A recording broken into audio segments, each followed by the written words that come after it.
Bem, estamos de volta aqui para o nosso segundo tempo, né? O Zoom deu aquele carrinho, derrubou, mas estamos de volta. Nós somos insistentes, ele derruba, a gente volta. Vou compartilhar a tela. Eu não lembro, alguém estava falando, não estava, quando ele fechou? Eu até me perdi. Alguém quer completar alguma coisa ou podemos seguir em frente? Pode seguir. Então, tá bom. O Zoom dá essas cortadas que a gente fica até desnorteado. Concedeu bem-aventurança aos aflitos e advertência aos vendilhões. Certos os mercadores de má-fé, no íntimo rogavam-lhe a manutenção do status quo, mas sua resposta foi eloquente. Deu alegrias nas bodas de Canaã e repreensão em assembleias dos discípulos. Proporcionou a cada situação e a cada personalidade o que necessitavam, e quando os ingratos lhe tomaram o direito da própria vida, aos olhos da humanidade, não voltou o Cristo a pedir-lhes que o deixassem na obra começada. Um belo resumão, né, de tudo que a gente já veio falando. Jesus deu aos vendilhões o que eles precisavam e não o que pediam, né? Pois sabia que o melhor para eles era chacoalhar e não compactuar com a manutenção daquele status quo, conforme era o desejo deles. E, né, porque se dependesse da vontade dos poderosos da época, né, como ele bota ali, os vendilhões do tempo, que vendiam a fé, eles queriam aquela manutenção, né, tanto que crucificaram Jesus, né, porque queriam tentar exatamente parar com aquelas ideias, parar com tudo aquilo que Jesus estava pregando, ao contrário do que eles pregavam, né? Então, Jesus deu a eles o que eles precisavam e não o que eles queriam, né? Que era o conhecimento da verdade. Tentou, né, mostrar para eles o quanto eles estavam equivocados, né, no que faziam. Mas Jesus sabia também que essa mensagem não seria bem compreendida de imediato, né? Ele já sabia disso, mas sabia que era necessário. E aos aflitos, Jesus também atendeu, mas não lhes dando a felicidade material que eles pediam, mas sim dando a esperança e o conhecimento de uma vida maior, o mais importante, a vida do Espírito, né? Então, ele também atendeu aqueles que eram aflitos, só que não necessariamente também dando a eles o que eles queriam, porque a maioria dos aflitos chegavam o quê? Como a gente falou, pedindo dinheiro, pedindo comida, pedindo saúde, e não foi exatamente isso que Jesus deu. Houveram momentos que Jesus deu a cura, deu a saúde, né, multiplicou os pães, mas aquilo foi momentâneo, né? Porque o que Jesus trouxe de verdade para ficar para sempre foi exatamente essa esperança de uma vida maior, de uma vida verdadeira, da vida espiritual. Isso é que realmente Jesus trouxe para os aflitos como realmente algo verdadeiro, algo que ia ficar para sempre, né? Porque as coisas materiais trouxe ali aquela bênção momentânea, mas depois, né? É o que eu sempre falo, ninguém não morreu, né? Todo Lázaro que foi ressuscitado depois morreu. Todos os leprosos que foram curados depois morreram. Então, tudo foi apenas realmente para chamar atenção para aquela mensagem do Cristo. Então, ele efetuou esses milagres que eram temporais com esse objetivo, né? De chamar atenção para a mensagem do Cristo. Mas a verdadeira mensagem, o verdadeiro que ele realmente deu de verdade, né? E que ficou para sempre até hoje e vai ficar para o resto da eternidade, é o conhecimento, é o exemplo, é essa vida espiritual como sendo a principal, como sendo a mais importante, né? Que é o que realmente traz para os aflitos o verdadeiro alívio, a verdadeira compreensão para as suas dores, né? Oi, Doro, acho que eu te cortei, porque eu estava no meio da fala, acabei de cortar. Não, eu estava agora pensando no que você está falando, né? E acho que realmente, você falou nas dores, né? Me lembrei que que às vezes a gente acompanha pacientes que têm câncer, vão se tratando, vão fazendo quimioterapia, aquelas coisas todas, e, ao mesmo tempo, vão se espiritualizando, se espiritualizando, se espiritualizando. E, para surpresa, de repente, o câncer toma conta e a pessoa vai embora. E a gente nós que estamos do lado de fora acompanhando, a gente leva um susto, mas é um susto. Eu tenho acompanhado alguns casos assim, entendeu? São tratados na casa espírita, a parte espiritual, tudo, e eu acompanho na terapia. E, olha, é impressionante a capacidade que essas pessoas têm de saber morrer. É incrível, mas é uma coisa incrível. Então, geralmente, né, nos momentos de dor é que a gente busca essa parte espiritual. Né? Mas é impressionante. Eu acompanhei recentemente uma pessoa que eu tenho uma ligação de carinho com ela, porque trabalhou muito com a gente lá na Vila do Sol, era tecladista do Raí, o Netinho, lembra do Netinho, aquele magrinho que tocava o teclado? Eu não fui na Vila do Sol, eu nunca fui. Mas eu lembro do Raí de encontrar ele na rua uma vez. Né? Não, mas ele tocava às vezes no meu aniversário, lembra? Ah, sim. Era o tecladista dele. Uma pessoa muito legal, esse menino. Ele deixou a esposa e um menino de uns 14 anos. Mas é impressionante a capacidade que ele teve quando o câncer veio tomar conta, depois de uns 4 anos dele de luta, de crescimento interior, e a gente ali junto, torcendo por ele, né? Levantando o moral dele. Impressionante a capacidade que ele teve de lidar com aquele câncer que, de repente, veio. Não adianta, veio e ele já sabia que ele ia morrer, que não tinha condição nenhuma de se salvar daquilo. A capacidade que ele teve, ele se despediu de todas as pessoas mais ligadas a ele, mas com uma, ele disse assim, não perdi a minha fé, e eu sei que eu vou superar isso, superar espiritualmente, né? Aquela dor de perder o filho, de perder a esposa, a convivência, perder os amigos. Impressionante, impressionante. Em 4 anos, essa pessoa se transformou. Já era uma pessoa legal, já era um cara bacana de cabeça, entendeu? Trabalhava à noite, né, tocando teclado, mas ele tinha aquele casamento dele, que ele respeitava a mulher dele, assim, sabe? Não tinha problema nenhum. Uma pessoa com valores dentro dele, sim, tinha valores, né? Mas é impressionante a capacidade que ele teve de desencarnar e sofrendo, né? Sofrendo dores, um negócio pesado mesmo.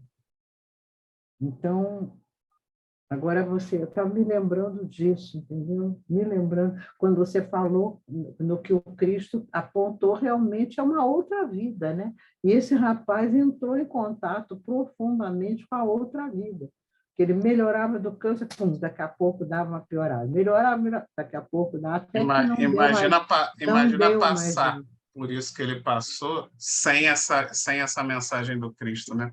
Sem acreditar nisso que o Cristo nos ensinou, né? Como é que você consegue se segurar, né? Então, esse foi o verdadeiro carinho, né? A verdadeira consolação eterna que o Cristo deixou para todos nós, que poderemos, em algum momento de nossa vida, passar por muitas dores e sofrimentos, e só realmente essa verdade vai nos consolar, vai ser capaz de nos consolar, né? Isso. E ele entrou profundamente nessa convicção de que a nossa vida aqui ela é passageira, ela é uma preparação, ela não é aquilo que a gente tem que ficar ali agarrado, né? E fazendo, e brigando com todo mundo, e fazendo e acontecendo, né? Ele viveu, ele experimentou isso de uma forma muito profunda. Ainda uma pessoa nova, ele não tinha. Quando ele desencarnou, Netinho, né, era o apelido que ele tinha, que a gente chamava, ele deve ter com uns 47 anos, eu sou nova ainda, né? Bem, 47 anos, bem jovem, né? bem jovem, e ele era jovial também, né? Impressionante. Foi uma lição de esse, vida para todos nós, uma lição de esse, vida, entendeu? esse comportamento dele denota a transformação interna dele, né? A qual Isso, lá, isso, Jesus falando lá isso, dos leprosos, isso, lá que isso. o Vitor colocou, você vê, só um leproso retornou para agradecer Jesus. Somente um para agradecer. Mas será que ele começou a se transformar? Não sei, mas pelo menos se Pois agradeceu. é, Bom, os outros 9 foram embora. Nem agradeceu a Jesus. E também, obviamente, que não deve ter se transformado. E aí, o que acontece? Voltaram a ficar doentes, doentes da alma. Continuaram a ficar doentes da alma. Então, essa transformação interna, né, que nós temos que ter é para que nós possamos absorver realmente esse conteúdo aí que Jesus nos colocou. É difícil? É. Mas você vê, esse não. rapaz aí seu, foram 4 anos de batalha com câncer, né, indo e vindo, indo e vindo. Não. Mas já foi início de uma transformação, de uma aceitação, de uma resignação em prol da situação que ele encontraria na fase espiritual, na vida espiritual. Então, ele já começou a se preparar. Ele sabia que, como todo mundo sabe, a saudade vai ser denotada, né, porque a matéria pesa muito ainda na nossa condição de evolução, né? A saudade, o choro, as lágrimas, né? Esse sentimento de perda, entre aspas, né? Mas ele sabe que com a doutrina e com o conhecimento evangélico ele vai se encontrar, né? Teoricamente, né? Se Deus assim o permitir, eles vão se encontrar na espiritualidade, né? Tudo bem, vamos lá. Mas ele já começou a ter essa transformação, e essa transformação que é importante para nós, entendeu? Ao qual lá os leprosos não se transformaram. Aquela passagem do Evangelho, a qual aquela pessoa que estava doente tocou as vestes de Jesus, ela só tocou as vestes de Jesus, entendeu? E aí Jesus perguntou: alguém me tocou? Lembra disso? O Jesus não conseguiu nem ver quem tocou, só tocar a veste dele, a fé dela era tão grande, a transformação dela já estava se denotando de uma maneira tão grande que ela conseguiu se curar pela fé, né? Por Deus também, porque Deus achou que ali era o momento da cura dela. Ainda tem isso também, a gente não pode esquecer desse detalhe. Mas a fé dela, né? E a maneira como ela começou a se transformar, ali já foi o suficiente para ela ter realmente a cura daquela situação a qual ela estava passando. E ela tocou só as vestes de Jesus. Não foi as vestes de Jesus, foi o sentimento que estava emanado dentro daquela percepção dela, daquele toque dela, daquela aproximação dela com Jesus, entendeu? É muito profundo, é algo assim muito estarrecedor. Eu estava escutando uma palestra agora no YouTube ontem, sobre o vigiar e orar, que o Vitor estava falando anteriormente, antes de cair o Zoom. A coisa é tão séria dos dirigentes do centro que a palestra, depois, se quiser, eu passo para vocês. Vocês devem até conhecer a palestrante, eu coloco até no Zoom para você, que dentro de uma reunião do centro, sem eles saberem, alguns médios de um centro foram para casa e os mentores seguiram ele por uma semana. Isso está na palestra, tá? Não sei o que estou falando, não. E aí eles foram acompanhar o dia a dia desses mentores que trabalham no centro. E aí, quando os mentores, numa outra reunião, uma semana depois chegaram e souberam disso, olha, foi horroroso, todo mundo de cabeça baixa, a palestrante até dizendo que estavam fingindo, que estavam rezando, fazendo oração, nada disso, estavam todos envergonhados. Então, imagina o que eles aprontaram durante essa semana, pessoas do centro. É o que o Vitor falou ali, o vigiar e orar, que se coloca. Eu vou mandar essa palestra para vocês, 50 minutos mais ou menos, eu salvei ela, e vocês vão ver que é um troço muito mais sério do que a gente pensa, entendeu? Tanto da parte que contexto coloca umas outras situações também que envolve, né, o centro, os dirigentes do centro, os frequentadores do centro. É muito interessante, mas uma das coisas, tem outras coisas, uma das coisas que me chamou a atenção foi quando eles retornaram para o centro, eles ficaram de cabeça baixa e eles souberam o que tinha acontecido. E aí ficaram... É normal, né, maioria, Flávio? Quem de nós, se toda vez que a gente sentasse na mesa lá do centro, passasse um vídeo de 100% do que você fez na semana anterior, acho que ia ser difícil a gente não ficar com vergonha de nada, né? Então, É verdade. complicado. Então, E aí vai essa transformação desse rapaz, da Doroteia, a transformação do meu leproso, a Deus do transformação céu. dessa senhora, dessa pessoa das vestes, né, de Jesus, e assim vai. É a transformação dele, nosso eu interior, né? Nossa transformação. E mais incrível é que era uma pessoa muito bem casada, ele adorava a esposa dele e o menino dele, só tinha esse garoto, né? Era a paixão da vida dele, e ele teve que deixá-los, né? Negócio complicado. E ele superou aquilo, gente do céu. realmente uma prova muito difícil, né? Muito, muito difícil.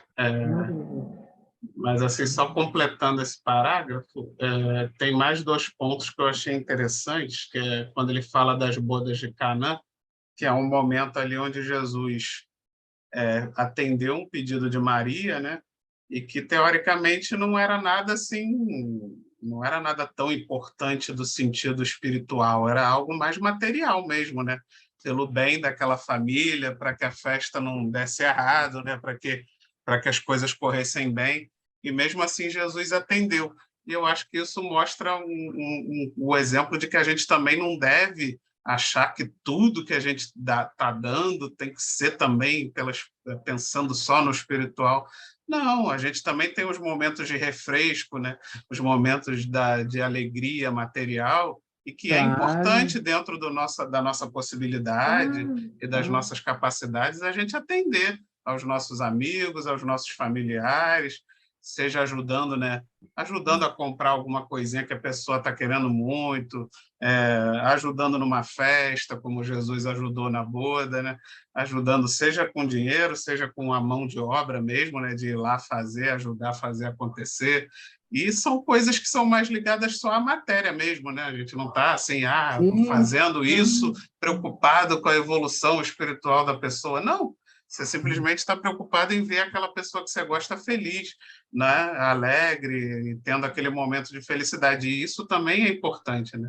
Também é importante que a gente se preocupe em dar com essa intenção também, pelo simples amor de ver o outro feliz, de ver o outro realizado. Lógico que de uma forma responsável, né? Que não seja felicidades efêmeras que depois vão trazer consequências negativas para aquela pessoa. Não, felicidades normais da vida, das conquistas, né? Seja um casamento, uma formatura e outros bens materiais qualquer que a pessoa pode, sim, desejar e conquistar, lógico que sem fazer disso o principal, né?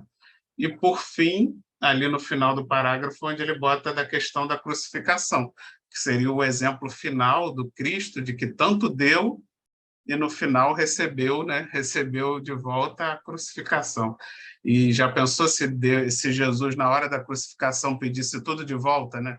Tipo assim, não, já que vocês não entenderam nada do que eu deixei, já que vocês estão me matando, então vou fazer o seguinte, eu vou estalar o dedo aqui e ninguém vai lembrar da minha passagem, ninguém vai lembrar de nada que eu fiz e não vai ter Bíblia, não vai ter Evangelho, nada, vocês não merecem, né? Já que vocês estão me crucificando, eu vou pegar tudo de volta.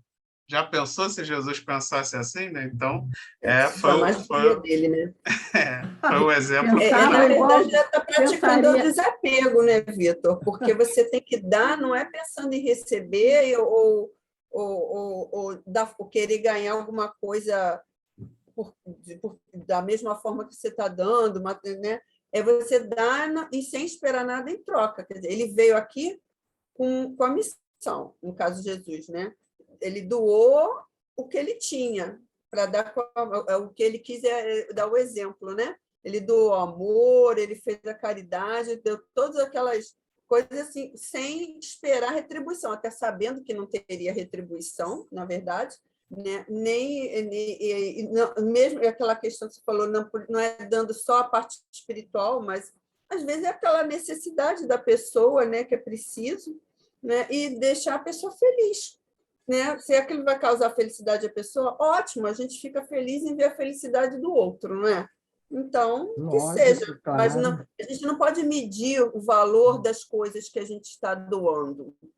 Não é? E o valor para a gente é uma, para o outro é totalmente diferente. Não e é? nós que acreditamos na vida depois da morte, e temos fé em toda essa mensagem do Cristo, a gente sabe que tudo que você doou de amor e atenção e por algum motivo aquela pessoa não aproveitou nessa encarnação, mas ela vai aproveitar no futuro, em algum momento, quando aquilo despertar, e era a certeza que Jesus tinha, né?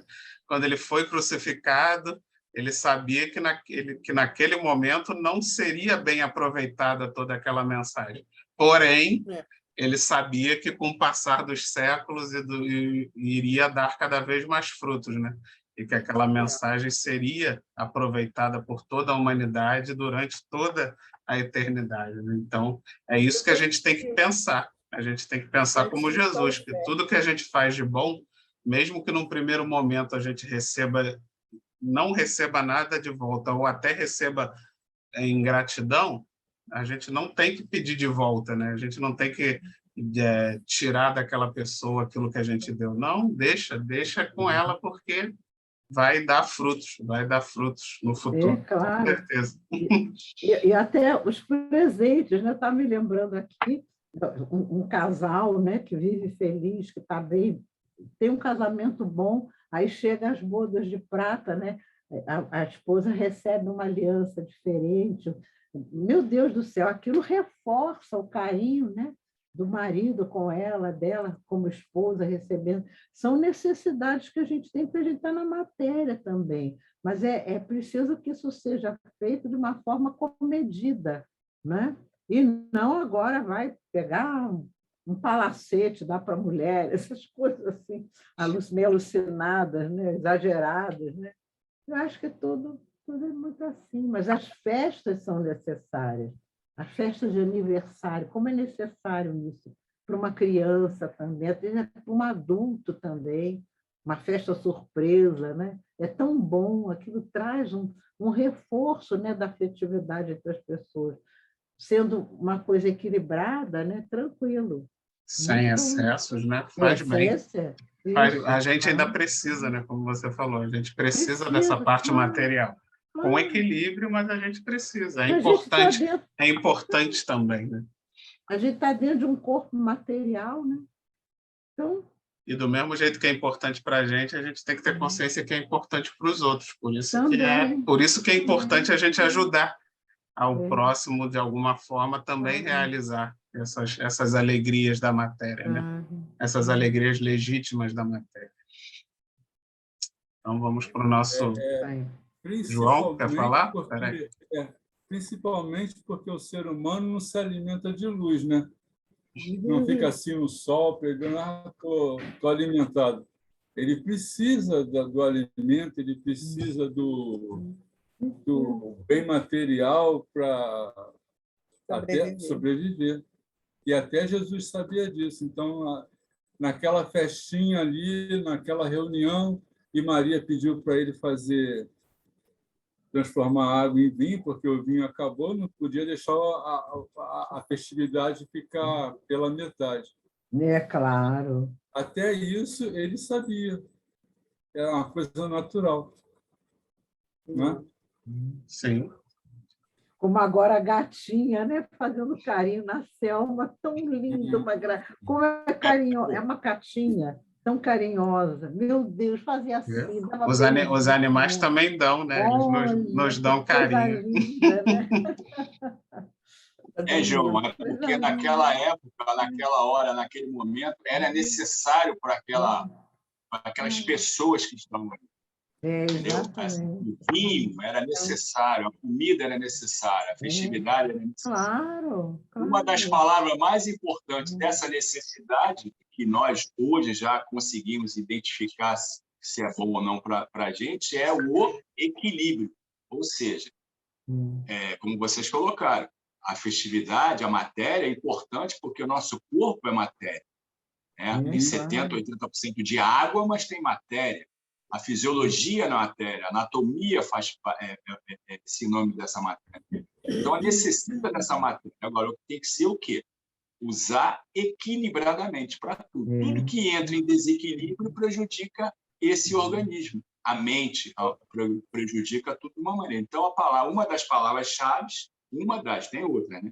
Seria o equilíbrio, né? A qual nós fazemos no dia a dia da vida para nós equilibrarmos o nosso corpo de matéria. Entendeu? É porque tudo é o excesso, né?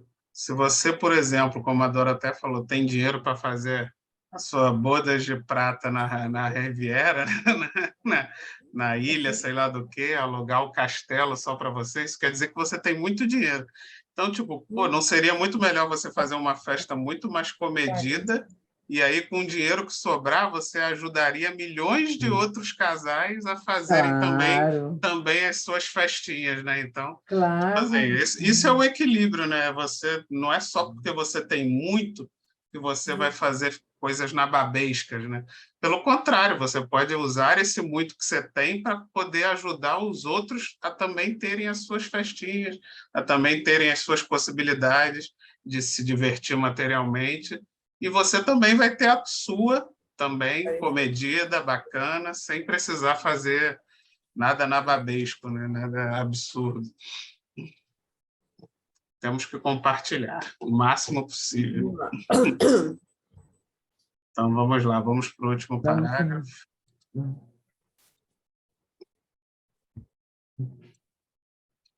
Deu tudo o que se coadunava com o bem, e deu com abundância, salientando-se que, sob o peso da cruz, conferiu sublime compreensão à ignorância geral, sem reclamação de qualquer natureza, porque sabia que o ato de dar vem de Deus, e nada mais sagrado do que colaborar com o Pai que está no céu.